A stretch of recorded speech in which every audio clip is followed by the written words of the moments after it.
Guys, तो एक बार फिर से स्वागत है आपका आपके अपने YouTube चैनल रसायन बाय कमलकांत सर में। जो आज का जो हमारा टॉपिक जो हम कंटिन्यू कर रहे हैं वो है जीओसी का टॉपिक, और टॉपिक का नाम है हाइब्रिडाइजेशन। देखिए, हाइब्रिडाइजेशन आपको सुन के ही मैं काफ़ी पिछले 2-3 लेक्चर से इसके बारे में डिस्कस कर रहा हूँ, तो आपको देख के अच्छा लग रहा होगा कि आज फाइनली हाइब्रिडाइजेशन आ ही गया। हाइब्रिडाइजेशन का ऑर्गेनिक में बहुत बड़ा रोल है, जो रोल आज हम डिस्कस करेंगे। तो चलिए बिना किसी देरी के शुरू करते हैं हाइब्रिडाइजेशन। देखिए, सबसे पहले कार्बन, ऑर्गेनिक केमिस्ट्री में हम कार्बन के बारे में ही डिस्कस करेंगे। कार्बन की ही अपनी एक दुनिया है, ये इसी के बारे में डिस्कस करेंगे। तो हाइब्रिडाइजेशन क्या है? हाइब्रिडाइजेशन सबसे पहले मैं आपको एग्जाम्पल लेके समझाऊंगा कि हाइब्रिडाइजेशन क्या है। ऑर्गेनिक केमिस्ट्री में हम किसके बारे में डिस्कस करेंगे? कार्बन के बारे में। ठीक है, कार्बन की electronic configuration, ground state electronic configuration क्या है? 1s2 2s2 2p2। सो अब इसमें वैलेंस इलेक्ट्रॉन कितने हैं? वैलेंस इलेक्ट्रॉन है इसमें 4। ठीक है, तो इसको हम किस तरह से शो कर सकते हैं?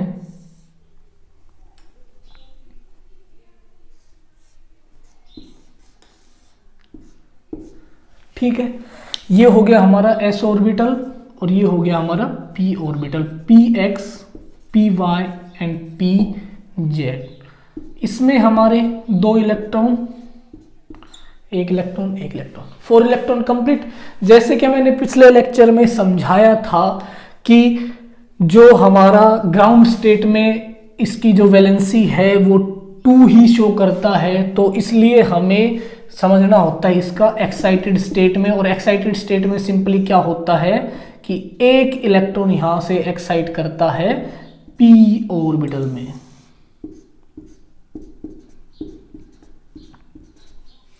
अब देखिए, अब मैं आपको समझाता हूं हाइब्रिडाइजेशन क्या है। ये है s orbital, p orbital, p orbital, p orbital. ठीक है, अब देखिए हाइब्रिडाइजेशन क्या है। हाइब्रिडाइजेशन सिंपली मिक्सिंग है एटॉमिक ऑर्बिटल्स की। क्या है? It is simply the mixing or the process in which we mix atomic orbitals. Atomic orbital को मिक्स करते हैं। क्यों मिक्स करते हैं? To form a new set of equivalent orbitals. ठीक है, तो आप इस डेफिनेशन को लिख सकते हो, it is the process of mixing atomic orbitals to form a new set of equivalent orbitals। ये तो हो गई इसकी डेफिनेशन, जल्दी से लिख लेना। ठीक है, it is the process of mixing atomic orbitals to form a new set of equivalent orbitals. अब देखिए, अब जो देखने का जो बात है वो क्या है, इसमें यहां s ऑर्बिटल है। s ऑर्बिटल की शेप कैसी? ऐसी। p ऑर्बिटल की शेप कैसी? ऐसी, स्फेरिकल एंड डम्बल शेप। अब हम इन दोनों को मिक्स करेंगे और मिक्स करके एक नया ऑर्बिटल बनाएंगे, और जो नया ऑर्बिटल जो बनेगा हमारा, अब देखो इसको अगर हम मिक्स करेंगे, अगर मैं इसको इसमें मिक्स करूंगा, इसको आपस में मिलाऊंगा, तो ये ऑर्बिटल है। अब ये स्फेरिकल है, ये इसके अंदर एंटर करेगा तो क्या करेगा? इसमें p ऑर्बिटल में एक लोब इसका बड़ा हो जाएगा और एक लोब क्या हो जाएगा? छोटा, क्योंकि इसमें s ऑर्बिटल मिक्स हो गया है, इसमें समावेश हो गया है s ऑर्बिटल का। तो इसलिए ये जो शेप हो गई, ये हो गई नए टाइप का नए टाइप का ऑर्बिटल, और जिसको हम बोलते हैं हाइब्रिड ऑर्बिटल। ठीक है, हाइब्रिड ऑर्बिटल्स। अब इनकी शेप आपको समझ में आ गई है। ठीक है, एक साइड से पतला, एक साइड से मोटा।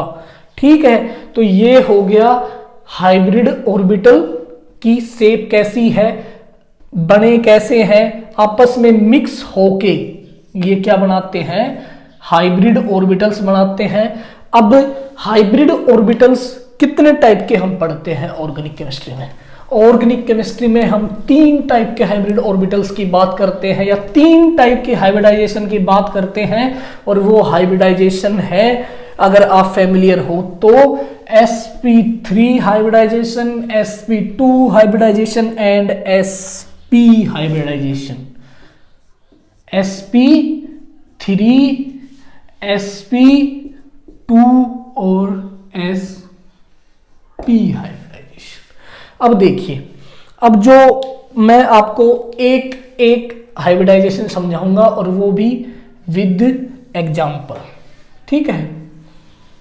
अब देखो, यहां पे मैं एग्जाम्पल लूंगा CH4 का एग्जाम्पल, ठीक है। अब देखो, जब एक s ऑर्बिटल और 3 p ऑर्बिटल मिक्स होते हैं तो वो कितने ऑर्बिटल बनाते हैं? 4 ऑर्बिटल।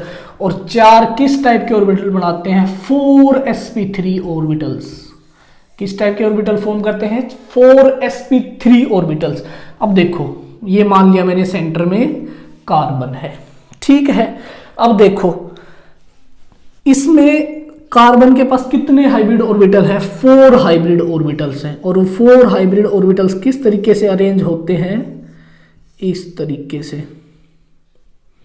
मैं आपको थोड़ा बड़ा बना के दिखाता हूं इसको।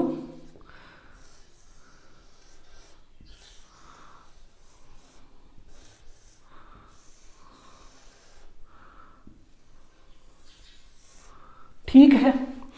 अब देखो, ये तो है कार्बन के sp3 ऑर्बिटल्स।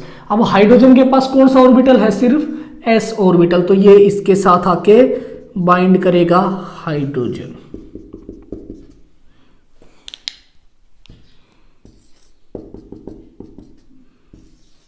तो ये क्या हो गया? ये हो गई CH4 की स्ट्रक्चर। अब मैं आपको इसकी कुछ sp3 हाइब्रिडाइजेशन के कुछ पॉइंट समझा देता हूं। अब देखो, सबसे पहला पॉइंट, कितने नंबर ऑफ ऑर्बिटल्स यूज किए हमने? 4 ऑर्बिटल्स। और कितने, अब देखो कितने ऑर्बिटल थे हमारे पास? 4 ही ऑर्बिटल थे और चारों के चारों हमने यूज कर लिए हैं। कोई अनयूज्ड ऑर्बिटल बचा है? नहीं। तो कोई भी ऑर्बिटल नहीं बचा, हमने 4 के 4 यूज कर लिए हैं। अब देखो, ये जो बॉन्ड बनेगा, मैंने बताया था हेड टू हेड, मैंने बॉन्डिंग के लेक्चर में समझाया था कि हेड टू हेड अगर बॉन्ड फॉर्म होता है तो वो होता है सिग्मा बॉन्ड। सिग्मा बॉन्ड, ये तो यहां कितने सिग्मा बॉन्ड है? 4 सिग्मा बॉन्ड है। कितने सिग्मा बॉन्ड है? 4 सिग्मा बॉन्ड है। और मैंने बताया था जो इसके बॉन्ड जो एंगल होता है वो 109 डिग्री 28 मिनट या 109.5 डिग्री, ये दोनों हम कंसिडर करते हैं। तो आप दोनों को ध्यान में रख लो, कोई भी ध्यान में रख लो, कोई दिक्कत नहीं है, ठीक है। अब इसकी ज्योमेट्री कैसी है? ज्योमेट्री इसकी है टेट्राहेड्रल। टेट्राहेड्रल ज्योमेट्री है इसकी। अब देखो, ये तो हो गए हमारे पॉइंट sp3 हाइब्रिड ऑर्बिटल्स के। सबसे पहले sp3 हाइब्रिडाइजेशन में हमने क्या पढ़ा? CH4 का एग्जांपल लिया, 4 सिग्मा बॉन्ड है, 4 ही ऑर्बिटल यूज किए हैं, कोई अनयूज्ड ऑर्बिटल नहीं बचा है। Geometry tetrahedral, bond angle 109 degree. So हमने ये सब बातें यहां डिस्कस कर ली हैं। अब हम बात करते हैं sp2 हाइब्रिडाइजेशन की। अब देखो, sp3 हाइब्रिडाइजेशन उन ऑर्गेनिक कंपाउंड्स में होती है जो सैचुरेटेड होते हैं, जिसमें कार्बन कार्बन सिंगल बॉन्ड होता है, उसी में sp3 हाइब्रिडाइजेशन होती है। sp2 हाइब्रिडाइजेशन किस में होती है? जिसमें कार्बन कार्बन डबल बॉन्ड होता है, उसमें sp2 हाइब्रिडाइजेशन शो करते हैं वो कंपाउंड। तो इसमें हम एग्जांपल लेंगे, इथीन का।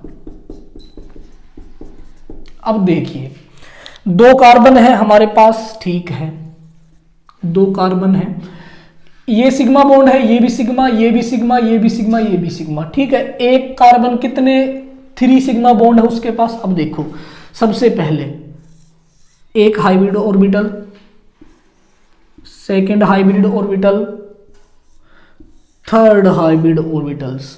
अब देखो इसमें sp2 हाइब्रिडाइजेशन मतलब ऑर्बिटल्स कितने यूज हुए हैं, 3 ही ऑर्बिटल यूज हुए हैं, फोर्थ ऑर्बिटल यूज नहीं हुआ, सिर्फ s और 2 p, इन दोनों को मिक्स करके sp2 हाइब्रिडाइजेशन बनी है। तो एक p orbital, pure p orbital बच गया यहां एज इट इज।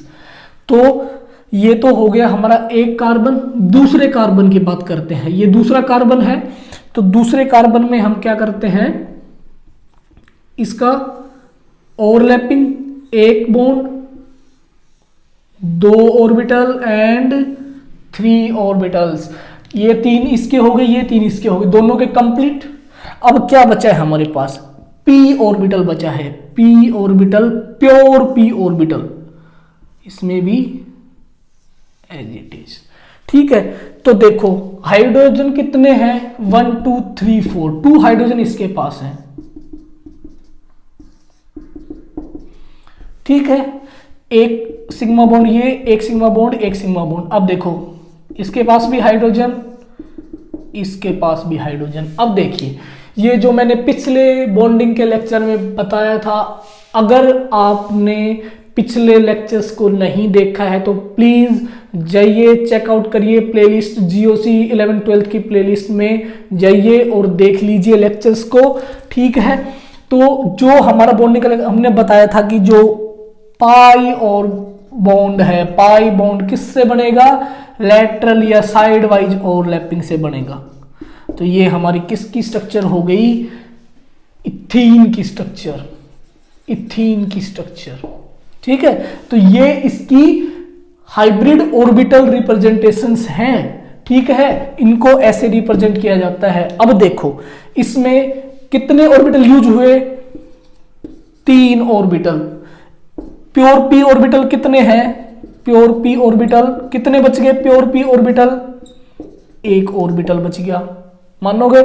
अब देखो इसमें जो ये जो कंपाउंड्स होते हैं वो अनसैचुरेटेड कंपाउंड्स है, अनसैचुरेटेड कंपाउंड्स हैं, और ये एक लीनियर कंपाउंड्स होते हैं। ठीक है, लीनियर, एक ही प्लेन में, planar compound, sorry planar compounds होते हैं, ये एक ही प्लेन में होते हैं। ये जो hydrogen, hydrogen, carbon, carbon, hydrogen, ये सब एक ही प्लेन में है। ये मान लो इस प्लेन में रखे हैं, ये ऐसे के ऐसे सारे एटम एक ही प्लेन में, कोई प्लेन से बाहर नहीं है। तो इसलिए इसको क्या बोला जाता है, इसकी जो शेप होती है, जो ज्योमेट्री होती है, उसको क्या बोला जाता है, ट्राइगोनल प्लेनर,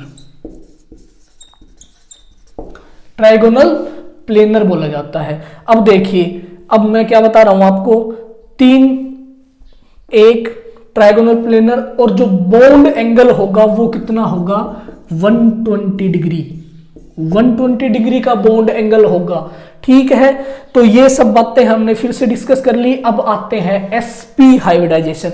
sp हाइब्रिडाइजेशन जो है, sp हाइब्रिडाइजेशन वो कंपाउंड्स, वो ऑर्गेनिक कंपाउंड्स शो करते हैं जिसमें कार्बन कार्बन मल्टीपल या ट्रिपल बॉन्ड होता है।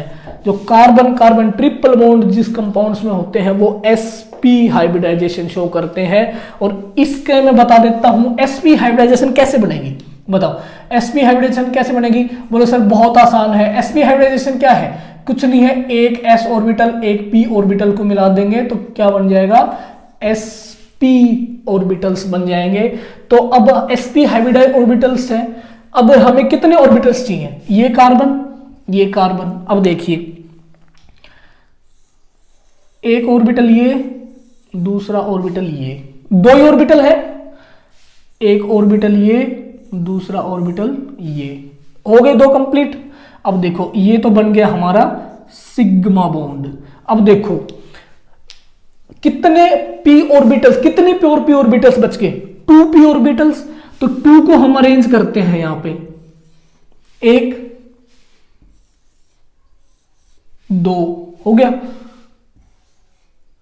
1 2 हो गए। अब देखो हाइड्रोजन, 2 हाइड्रोजन है, दो हाइड्रोजन है। कितनी हाइड्रोजन है भाई? दो ही हाइड्रोजन है। ठीक है, तो दो हाइड्रोजन है तो क्या है, एक हाइड्रोजन ने ये बॉन्ड बढ़ा लिया, एक हाइड्रोजन ने ये बॉन्ड बढ़ा लिया, दो बॉन्ड फॉर्म हो गए। अब देखो तीसरा बॉन्ड भी फॉर्म हो चुका है। मैंने पिछले बॉन्डिंग के लेक्चर में बताया था कि जब सिग्मा बॉन्ड फॉर्म होता है उसी के बाद पाई बॉन्ड प्रोसीड करता है। तो सिग्मा बॉन्ड फॉर्म हो चुका है, पाई बॉन्ड, तो पाई के क्या दिखाएंगे हम,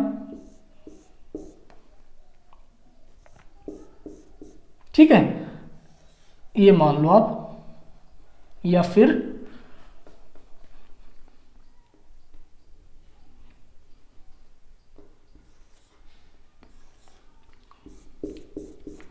हो गई ओवरलैपिंग। इसमें क्या होगा, साइड वाला ऑर्बिटल्स करेगा और इसमें भी साइड वाला, तो एक पाई ऑर्बिटल ये पाई सॉरी एक पाई बॉन्ड ये और एक पाई बॉन्ड कौन सा हो जाएगा हमारा साइड वाइज वाला, ये वाला।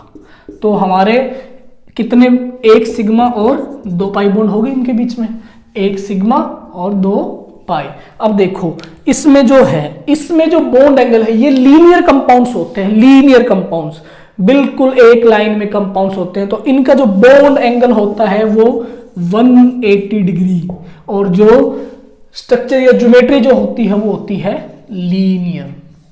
सो आपको आई होप हाइब्रिडाइजेशन के ये तीन हाइब्रिडाइजेशन समझ आ गई होंगी। अब देखो, अब हमने इनमें तो सीख लिया, लेकिन हाइब्रिडाइजेशन हम निकालेंगे कैसे, निकालने का तरीका क्या है? बोलो सर तरीका तो बताओ।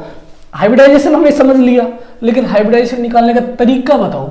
तो तरीका बताते हैं भाई, तरीका अभी आपके सामने है।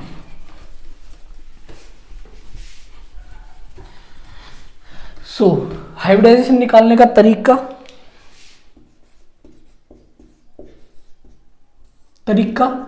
तरीका क्या है, number of sigma bonds plus number of lone pairs. ठीक है, यही तरीका है भाई, और कोई तरीका नहीं है, और कोई दुनिया भर के तरीके हैं, लेकिन आपको यही याद रखना है। ठीक है, number of sigma bonds plus number of lone pairs. अब देखिए इसकी हेल्प से, अब देखो आप बोलोगे या आप समझदार लोग हो, आपको पता ही है कि ऑर्गेनिक कंपाउंड्स में 99.99% ऑर्गेनिक कंपाउंड्स में नो लोन पेयर, कोई लोन पेयर नहीं है,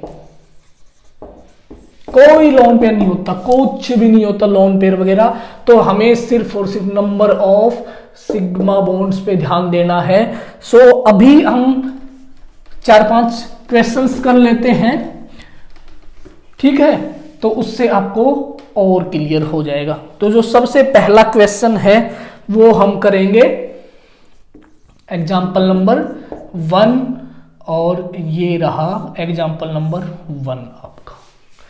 सबसे पहले मैंने बता रखा है एक्सपेंडेड फॉर्म में कन्वर्ट कर लो। अगर आपने अभी तक चैनल की प्लेलिस्ट नहीं देखी है तो प्लीज जाइए चेकआउट करिए, मैंने रिप्रेजेंटेशन ऑफ ऑर्गेनिक कंपाउंड्स भी बहुत अच्छे से समझाया है। So please guys check out the lectures, those lectures also. So सबसे पहले हम इसको एक्सपेंडेड फॉर्म में कन्वर्ट कर लेते हैं, और एक्सपेंडेड फॉर्म में हो गया हमारा कन्वर्ट।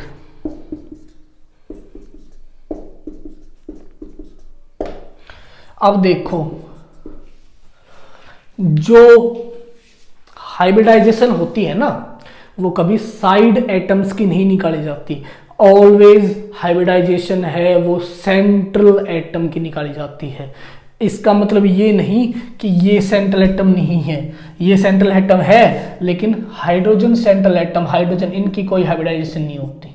ठीक है, सो सबसे पहले अब हमें क्या देखना है, नंबर ऑफ सिग्मा बॉन्ड्स। चलो हम इनको ऐसा करते हैं, नंबरिंग दे लेते हैं, ठीक है, C1 C2 C3 C4 हमने अपनी मर्जी से नंबरिंग दे ली। ठीक है, तो अब हम कैलकुलेट करते हैं नंबर ऑफ सिग्मा बॉन्ड्स।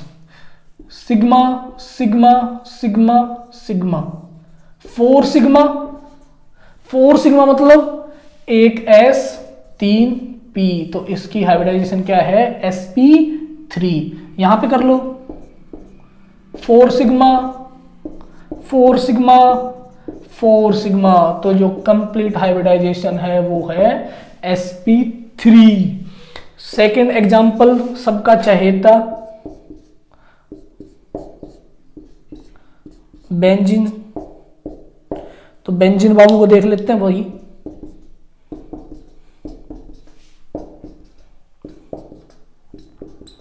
अब देखो किस टाइप का लग रहा है, एल्किन टाइप का लग रहा है ना। तो अब देखो, अब सिग्मा बॉन्ड कैलकुलेट करो, सिग्मा बॉन्ड कैलकुलेट करो भाई। 1 2 3 सिग्मा मतलब 1 s orbital and 2 p orbitals, तो इसकी हाइब्रिडाइजेशन होगी sp2। और जितने भी कार्बन है 6 carbon C6H6 molecular formula benzene का, जितने भी कार्बन है सबकी हाइब्रिडाइजेशन sp2 ही है। ठीक है, और क्वेश्चंस, चलो एक दो क्वेश्चन और करवा देता हूं मैं, और क्लियर हो जाएगा आपको हाइब्रिडाइजेशन का concept. So let's proceed towards other questions also. So other question है हमारे,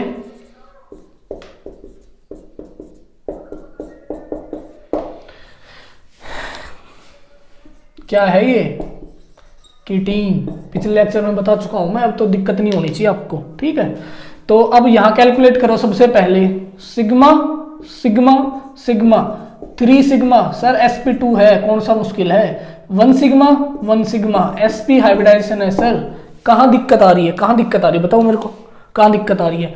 अब जो नया टाइप का कंपाउंड बोलोगे सर ऐसा कंपाउंड भी होता है क्या, हाँ भाई बिल्कुल होते हैं, इस टाइप के कंपाउंड्स भी होते हैं। तो अब देखो इसमें इनको क्या बोलते हैं, एलीन सिस्टम है ये, एलीन सिस्टम। ठीक है, सिग्मा बॉन्ड कैलकुलेट करो, 3 सिग्मा, बोलोगे सर sp2, क्या मजाक चल रहा है, sp2। तो अब आपको हाइब्रिडाइजेशन की डेफिनेशन, हाइब्रिडाइजेशन निकालने का तरीका, और हाइब्रिडाइजेशन जितने भी हाइब्रिडाइजेशन है सबके निकाल सकते हो आप। इनऑर्गेनिक कंपाउंड्स, इनऑर्गेनिक जो कंपाउंड्स है उनकी भी आप निकाल सकते हो, लेकिन उसमें आपको लोन पेयर जरूर याद रखने हैं। हाइब्रिडाइजेशन निकालने का सेम तरीका है, ऑर्गेनिक में निकालो, इनऑर्गेनिक में निकालो, कहीं भी निकालो, number of sigma bonds plus number of lone pairs, भूल मत जाना इस बात को। अब हम जो डिस्कस करने जा रहे हैं वो करने जा रहे हैं इसकी हाइब्रिडाइजेशन की एप्लीकेशंस। एप्लीकेशंस क्या है, एप्लीकेशंस ऑफ हाइब्रिडाइजेशन।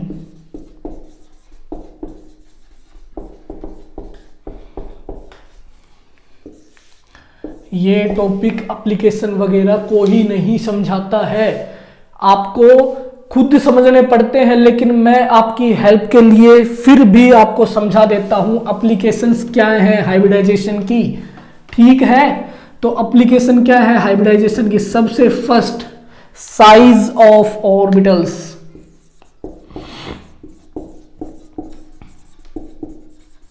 ये डिसाइड करता है, साइज ऑफ ऑर्बिटल्स भी यही डिसाइड करता है। कितने टाइप के हाइब्रिड ऑर्बिटल बताए मैंने, 3 टाइप के, sp3 sp2 और sp।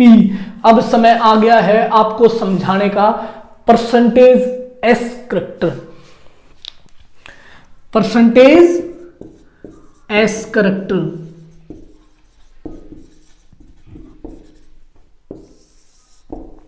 So percentage S character क्या है, परसेंटेज एस करैक्टर का मतलब वही है जो लिखा है कि जितने हमारे ऑर्बिटल्स हैं तीनों में एस की कितनी परसेंटेज है, कितनी परसेंटेज है आप ही बताइए। टोटल 100% होता है तो सबको 4 से डिवाइड कर दो, यहां 25। एस कितने परसेंट है, 25%।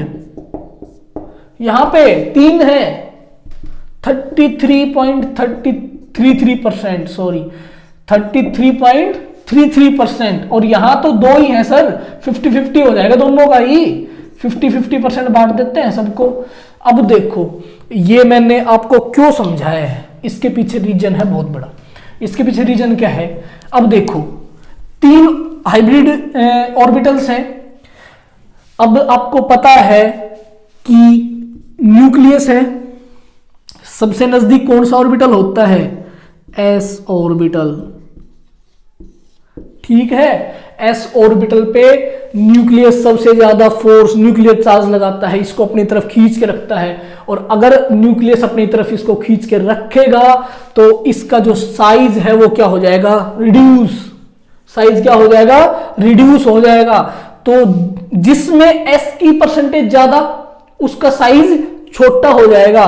तो साइज सबसे बड़ा किसका, sp3 का, देन sp2 का, देन sp का।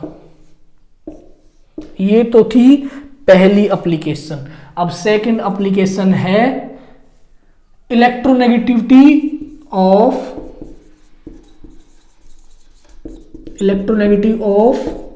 Different orbitals. अब सबसे पहले तो आपको पता होना चाहिए कि इलेक्ट्रोनेगेटिविटी क्या है। देखो भाई, इलेक्ट्रोनेगेटिविटी कुछ नहीं है, जब दो एटम्स के बीच में बॉन्ड बनता है, जब कोवेलेंट बॉन्ड बनता है, तो कौन इस बॉन्ड के दो इलेक्ट्रॉन्स को अपनी तरफ ज्यादा खींच पाता है, उतनी ही इलेक्ट्रोनेगेटिविटी हो जाती है।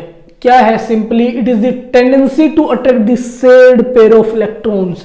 शेयर्ड पेयर ऑफ इलेक्ट्रॉन्स को खींचने की जो टेंडेंसी है, अगर इन दोनों के बीच में बॉन्ड है तो ये जो बॉन्ड है वो क्या हो जाता है, पोलर हो जाता है। क्यों, क्योंकि जो एक्स है, जो हैलोजन ग्रुप है, वो क्या होते हैं, इलेक्ट्रोनेगेटिव होते हैं। इलेक्ट्रोनेगेटिव का मतलब ये अपनी तरफ इलेक्ट्रॉन्स को पुल करते हैं। तो ये जो दो इलेक्ट्रॉन हैं ये अपना ज्यादा टाइम कहां बिताते हैं भाई, एक्स एटम की गोदी में, ठीक है, कार्बन के पास नहीं छोड़ता ये, ठीक है। तो ये एक्स एटम के पास रहते हैं। यही इलेक्ट्रोनेगेटिविटी है कि कौन शेयर्ड पेयर ऑफ इलेक्ट्रॉन्स को अपनी तरफ खींच के रखेगा। अब देखो, अब आपको अच्छे समझदार लोग हो, आपको पता है इलेक्ट्रोनेगेटिविटी खींचने की पावर है। जो ज्यादा इलेक्ट्रोनेगेटिव होता है वो ज्यादा इलेक्ट्रॉन्स को पुल करेगा। तो sp3, sp2 और sp में सबसे छोटा कौन है, sp। परसेंटेज एस करेक्टर किसमें ज्यादा, इसमें। तो छोटा है, न्यूक्लियस के पास है, तो ज्यादा पुल करेगा इलेक्ट्रॉन्स को। तो इलेक्ट्रोनेगेटिविटी की जो ऑर्डर होता है वो हो जाता है कुछ ऐसा।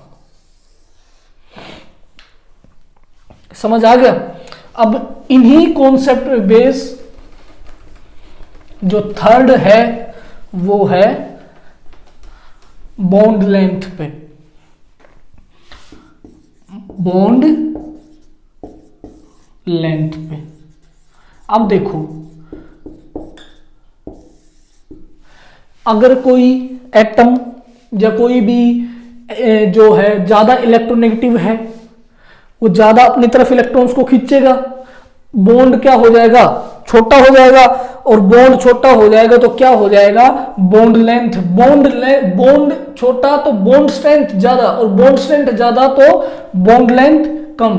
देखो, bond strength, bond strength, bond छोटा, अगर दो ऑर्बिटल, दो कार्बन कार्बन, दो sp2 या sp2 कार्बन है, दो कार्बन है आपस में, बीच में बॉन्ड है, तो sp2 नजदीक आएंगे ना शेयरिंग के लिए, नजदीक आएंगे तो बॉन्ड क्या होगा, छोटा। अगर बॉन्ड छोटा है तो बॉन्ड स्ट्रेंथ क्या होगी, ज्यादा होगी, और बॉन्ड स्ट्रेंथ ज्यादा तो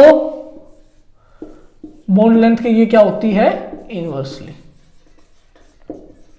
ठीक है, तो ये आपको समझ आ गया होगा। अब देखो, कार्बन कार्बन, कार्बन कार्बन और कार्बन कार्बन, sp3 वाले हैं दोनों, sp2 वाले हैं और sp वाले हैं। अब देखो, इनके बीच की जो बॉन्ड लेंथ होती है 1.54 एंगस्ट्रॉम, 1.34 एंगस्ट्रॉम एंड 1.2 एंगस्ट्रॉम। समझ रहे हो बॉन्ड लेंथ, इसकी बॉन्ड लेंथ सबसे ज्यादा, इसकी कम, इसकी उससे भी कम। तो अब हम जो सबसे जो इंपॉर्टेंट जो इसका जो निष्कर्ष निकल के आता है एस करैक्टर वाला, उसका जो सबसे बड़ा एप्लीकेशन है वो समझते हैं।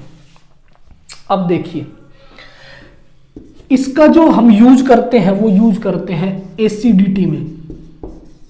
हम एसिडिटी बताते हैं हाइड्रोकार्बन्स की भी और एटम्स की भी। अब देखो एसिडिटी हम किस प्रकार से बताते हैं कि जो इलेक्ट्रॉन जो कार्बन है, जो जितना ज्यादा इलेक्ट्रोनेगेटिव होगा वो नेगेटिव चार्ज होल्डिंग कैपेसिटी उसकी अच्छी होगी, और नेगेटिव चार्ज होल्डिंग कैपेसिटी अच्छी है, मतलब नेगेटिव चार्ज क्या है, स्टेबलाइज है, और नेगेटिव चार्ज स्टेबलाइज है तो इजिली H+ को डोनेट कर देगा। कैसे, अभी बताता हूं कैसे।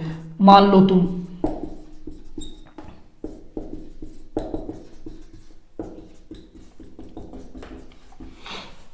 देखो यहां से एक H निकला नेगेटिव, यहां से एक H निकला नेगेटिव, यहां से H निकला नेगेटिव। अब ये देखो फर्क यही है। फर्क क्या है, एक जो नेगेटिव चार्ज है वो sp3 कार्बन पे है, एक जो नेगेटिव चार्ज है sp2 कार्बन पे है, और एक जो है sp कार्बन पे है। sp कार्बन पे नेगेटिव चार्ज मोस्ट स्टेबलाइज, बहुत ज्यादा स्टेबलाइज है इन दोनों के अलावा। तो ये यहां से अगर H+ चला भी जाता है तो इसे फर्क नहीं पड़ता, इसे कुछ फर्क नहीं पड़ता कि जा भाई जाना है तो जा, मुझे फर्क नहीं पड़ता, मैं नेगेटिव चार्ज को होल्ड करके रख सकता हूं। अब इनकी बस की नहीं है, ये H+ नहीं छोड़ सकता कभी, ये तो बहुत ज्यादा डिस्टेबलाइज है, ये तो कहेगा मेरे को जल्दी से H+ दे दो और मैं इथेन में कन्वर्ट हो जाऊं। सो एसिडिटी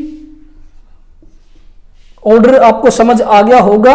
और एसिडिटी में आपको बता देता हूं, जो जितना ज्यादा इलेक्ट्रोनेगेटिव उसकी नेगेटिव चार्ज होल्डिंग कैपेसिटी अच्छी, H+ को छोड़ देता है जल्दी से।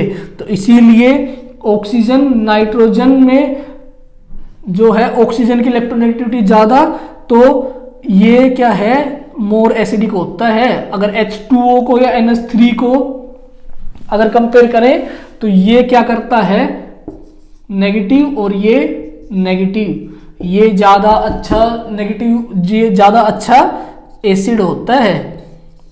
ठीक है, H+ इजिली दे देता है। तो और अभी एसिडिटी मतलब एसिडिटी क्या है, डायरेक्टली प्रोपोर्शनल है डिसोसिएशन, एसिड डिसोसिएशन कांस्टेंट, और इनवर्सली है pKa के।